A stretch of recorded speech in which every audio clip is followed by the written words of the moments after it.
L'épargne et l'investissement, quelle est la meilleure méthode pour atteindre l'indépendance financière? Dans cette vidéo, je vais me plonger dans les différents détails. Non seulement on va voir les détails sur l'épargne, mais aussi on va rentrer dans les vifs du profondeur sur l'investissement et comment vous pouvez profiter soit de l'épargne ou soit de l'investissement pour aller chercher l'indépendance financière. Première chose à savoir déjà, c'est de savoir c'est quoi l'épargne. L'épargne, c'est le fait de mettre de l'argent de côté. Par exemple, on a vu avec au travail, il y a beaucoup de livres qui en ont parlé. Par exemple, il y a la chef de ma mère, Ricardo Kanyama, qui a beaucoup détaillé comment épargner, même si vous ne gagnez pas grand chose par mois. Il y a aussi le livre L'homme le plus riche de Babylone, qui est l'un de mes livres favoris dans tous les livres que je connais, que ce soit sur la finance personnelle, sur le développement personnel. Cet livre, L'homme le plus riche de Babylone, a tout changé dans ma perspective de voir les choses, comment devenir riche et comment épargner, comment investir. Ces livres, on aura l'occasion d'en parler, mais il faut savoir que l'épargne, c'est le fait. Non seulement coûte que coûte l'argent que vous gagnez, que ce soit par mois ou par semaine, c'est le fait de mettre l'argent de côté pour non seulement se faire face aux imprévus, mais aussi de jouer à la sécurité. Par contre, l'investissement, c'est quoi? L'investissement, c'est le fait de faire travailler son argent pour que dans l'objectif, pour que ça puisse vous rapporter plus d'argent.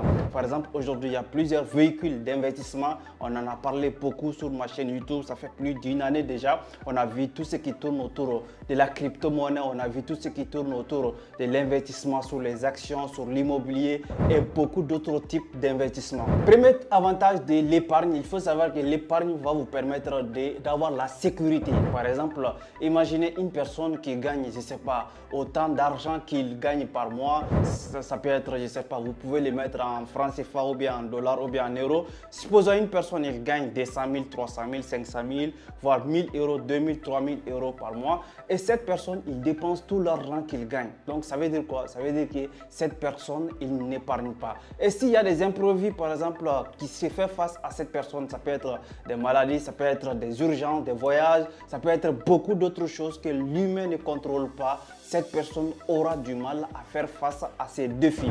Par contre, si cette personne, coûte que coûte l'argent qu'il gagne par mois, il se permet de mettre 10% de ce qu'il gagne par mois, que ce soit par mois ou par semaine, 10%, à chaque fois qu'il y a la rentrée d'argent dans son compte, il met 10% de côté. Ces 10%, ça va servir non seulement dans d'autres services, c'est-à-dire ça va avoir d'autres types d'objectifs. On aura l'occasion, par exemple, Ricardo Kanyama le dit, quand les 10% que tu les mets sur le côté, il faut que ça ait l'objectif pour l'investissement après. Il y a d'autres livres qui disent aussi 10% que tu les mets à côté. Il ne faut pas planifier. Zéro planning pour ces 10%. Ces 10%, tu auras l'occasion de les faire travailler dans les jours à venir. Deuxième avantage pour faire de l'épargne, ça te permettra d'avoir de fonds d'urgence. Par exemple, lorsque moi j'ai commencé mes investissements dans le domaine de la crypto-monnaie, personnellement, quand on m'a parlé de tout ça, de l'investissement, je me suis dit comment investir, tout ça. Mais il faut savoir ce qui était à ma portée, ce que je devrais juste faire, c'était de mettre une partie de tout ce que je gagne de côté et me préparer pour l'investissement. Mais aussi, l'une des avantages de l'épargne qui m'a beaucoup aidé, ce sont les fonds d'urgence. Par exemple, lorsque je voudrais démarrer mon activité dans le domaine du trading et dans d'autres domaines d'activité au travers laquelle j'ai investi mon argent, l'épargne que j'ai faite de côté, ça m'a permis d'avoir une fonds vraiment qui a pu me permettre de démarrer d'autres types d'activités. Même jusqu'à présent, aujourd'hui, tout l'argent que je gagne, je me promets de continuer de mettre autant d'argent au fur et à mesure. Le montant d'argent que je gagne augmente au fur et à mesure, la quantité d'épargne aussi augmente parce que ça sera toujours au minimum 10%, voire 15%. Si vous pouvez faire plus, c'est extraordinaire. Sinon, au minimum, ce montant d'argent, et 10%, ça doit être mis de côté et ça ne doit vraiment pas être touché, ça doit être intouchable. Toute chose qui a des avantages a aussi des inconvénients. Quand on parle de l'inconvénient de l'épargne, il faut savoir quand même tout l'argent que tu vas l'épargner, ça ne va pas se reproduire. Par exemple, j'ai appris avec le livre L'homme le plus riche de Babylone. Vous pouvez le lire, c'est un extraordinaire livre. tout l'argent que vous le mettez sur le côté, ça peut faire 10 ans, 20 ans, 30 ans sur place, ça ne va pas augmenter. Sauf qu'avec l'inflation, l'argent va continuer, les billets de banque vont continuer à perdre de la valeur. Donc l'un des inconvénients sur l'investissement, par exemple, on a vu des cas avec nos grands-parents qui avaient même l'habitude, d'autres pouvaient mettre leur argent dans les boîtes et les mettre sous le sol et l'argent pouvait faire des mois et des mois, voire des années et après ils vont aller les piquer les sols et faire sortir l'argent. Il faut savoir que tout l'argent que vous allez épargner, tant que vous ne prenez pas l'objectif de faire travailler cette somme d'argent, ça ne va pas augmenter. Avec l'inflation, ça pourra perdre de la valeur. Par exemple, 10 000 francs CFA, il y a 10 années de cela, ce que ça pouvait faire aujourd'hui, en 2024, voire 2025, c'est même 10 000 francs ne peut pas les gérer. Pourquoi? Parce que non seulement les choses prennent de la valeur, mais aussi les billets des banques vont continuer à perdre de la valeur. Avec que ce soit les dollars américains, que ce soit l'euro,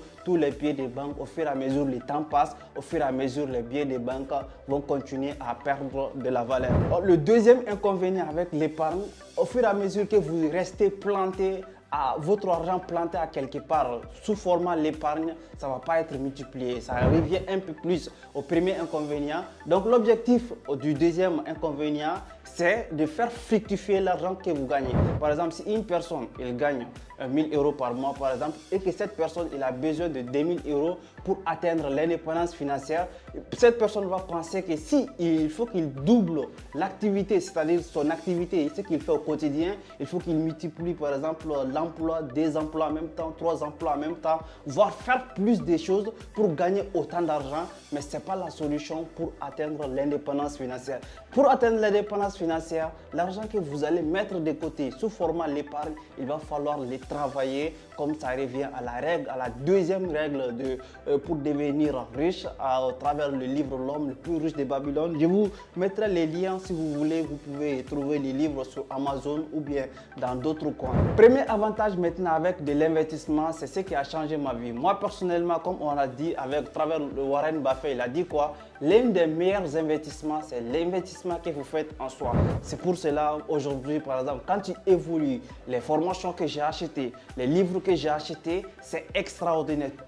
Presque tous les 3 mois, j'achète, je mets dans des sommes colossales sur les formations et qui m'ont beaucoup aidé, au travers de laquelle j'ai développé énormément de connaissances, au travers de laquelle aujourd'hui, à chaque fois, mes interventions, que ce soit, je donne des séances de coaching, des séances de formation, ou bien partout où je vais passer, je vais intervenir, même si c'est 5 minutes, 10 minutes, tu vas savoir que cette personne a quelque chose dans la tête. Pourquoi? Ça n'a pas venu d'un claquement des doigts, mais ça m'a pris du temps, ça m'a pris de l'investissement, surtout en termes financiers, que ce soit dans les formations, aussi dans les livres et dans beaucoup d'autres façons, c'est-à-dire payer pour rencontrer des grands entrepreneurs. J'ai fait tout ça pour pouvoir multiplier l'investissement que je fais en moi. Et le deuxième type et la deuxième manière d'investir, c'est d'investir dans les actifs financiers, c'est-à-dire ça peut être les crypto-monnaies, ça peut être les actions ou d'autres types d'actifs financiers. Aujourd'hui, on a les ETF, il y a énormément d'actifs financiers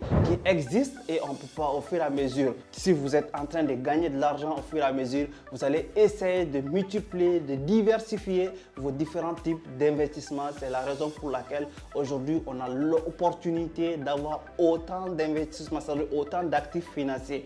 Je pense par exemple à l'obligation et d'autres types des actifs financiers. Le deuxième avantage avec l'investissement, il faut savoir que l'investissement, c'est la clé pour atteindre l'indépendance financière. Je connais autant d'entrepreneurs à travers le monde aujourd'hui, au travers laquelle ils ont investi. Par exemple, je peux vous donner l'exemple, les personnes qui ont investi dans les crypto-monnaies, voilà, 2021, même début de 2023. Aujourd'hui, on est en fin 2024. Ces personnes-là, ils ont fait par exemple x10 de leur capital, d'autres ont fait x20. J'ai vraiment vu des personnes par exemple qui ont investi sur des crypto-monnaies comme Solana pendant qu'il était à 6 $. D'autres personnes qui ont investi dans les Shiba Inu. C'est-à-dire tout ce type d'investissement ont permis à ces personnes-là d'exploser ces portefeuilles.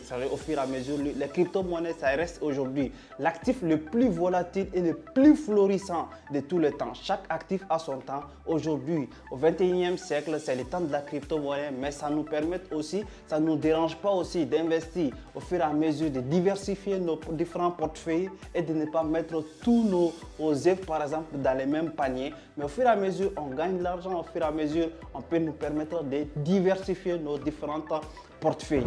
S'il y a, comme je vous ai dit, bien sûr, sur la première partie, toute chose qui a des avantages a des inconvénients. Quand on parle des investissements, il faut savoir que les investissements aussi, il y a une partie inconvénient. Par exemple, une personne qui ne connaît rien dans les crypto-monnaies s'élève du jour au lendemain. Ok, au lieu que j'achète par exemple une formation, je vais acheter telle crypto-monnaie, telle crypto-monnaie. Le problème sera quoi? Peut-être tu vas suivre les gens. Par exemple, quand tu attends acheter, tu vas acheter. Quand tu attends vendre, tu vas vendre. Ça, ce n'est pas la clé pour aller chercher la liberté ou l'indépendance financière. Comme Warren Buffett le dit, l'une des règles pour qu'il puisse investir, c'est de savoir dans quoi il investit. Par exemple, quand on lui parle de l'action d'une entreprise, il va avoir du temps d'abord à se former sur cette entreprise. Il va faire l'analyse fondamentale. Comme c'est Warren Buffett, c'est une personne vraiment qui a donné tout son temps, tous ses avantages à l'analyse fondamentale, qui ne développe pas trop la partie technique quand il veut investir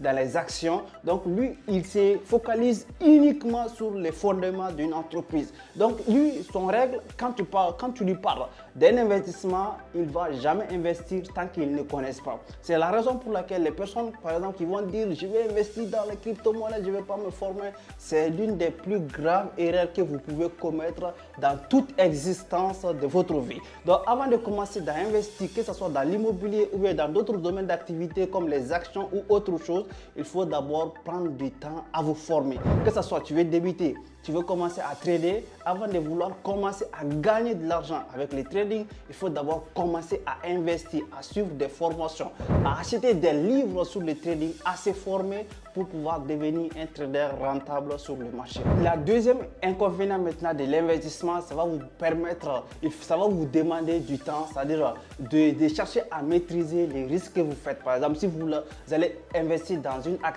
un actif, il faut prendre en compte les risques reward. Les risques reward, c'est quoi? C'est les retours sur investissement. Par exemple, si je te parle de l'investissement sur quelque chose que tu ne connais pas d'abord, première règle, tu sais déjà, c'est de se former là-dessus d'abord, que ce soit partout, je ne sais pas comment tu vas le faire, mais tu dois trouver une solution pour te former. Et maintenant, après les formations, après tout, tu connais maintenant. Deuxième règle, c'est de calculer les niveaux de risque reward. Si par exemple, je risque 1% de mon capital sur tels investissements, est-ce qu'au minimum, j'aurai un retour 2 fois plus ou 3 fois plus de mon investissement? Si c'est le cas, c'est un bon investissement. Mais si tu dois investir 1% et en contrepartie recevoir 1%, donc ça c'est ou bien moins de 1%, ça c'est pas un bon investissement. Donc les risques reward récompense est l'une des choses les plus importantes à prendre en compte dans tout ce qui concerne l'investissement. Au travers de tout ce que nous venons de développer dans cette vidéo, que ce soit concernant l'épargne et l'investissement, ce sont les deux piliers pour atteindre l'indépendance financière. L'un ne peut pas aller sans l'autre. C'est-à-dire pour investir, il va falloir du capital. Et pour avoir du capital, il va falloir épargner pour avoir ces montants-là pour l'investir.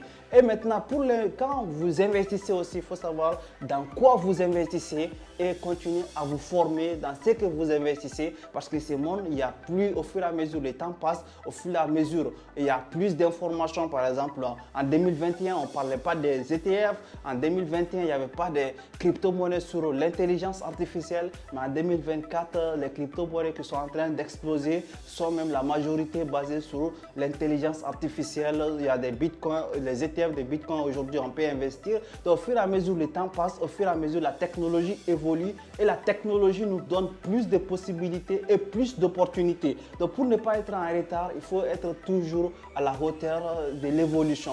Quand il y a l'évolution, il faut s'adapter beaucoup plus rapidement que possible. Donc c'était tout pour cette vidéo. Nous allons nous retrouver sur la prochaine vidéo. C'était Omar Doumbia, on est ensemble.